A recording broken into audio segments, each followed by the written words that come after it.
Hey guys, Steve Petrato here from Blade.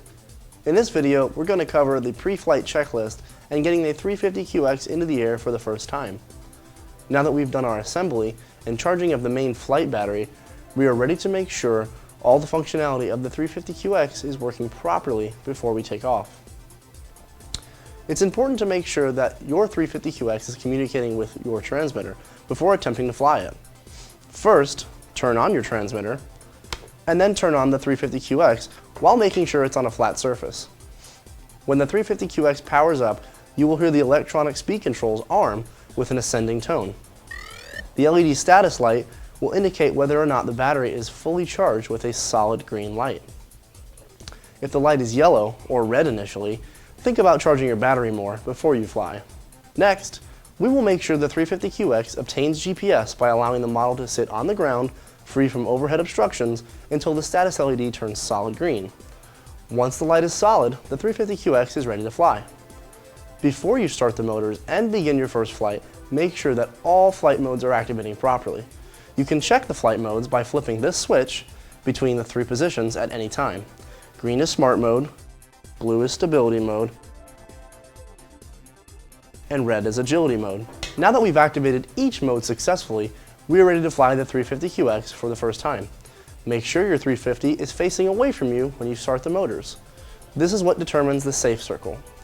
You should be able to take at least 5 to 10 large paces away from the 350 to make sure you are well within the safe circle. Make sure all your trims are centered, otherwise the 350QX will not arm or fly. It will also make a rapid beeping sound if there is a trim that is not centered.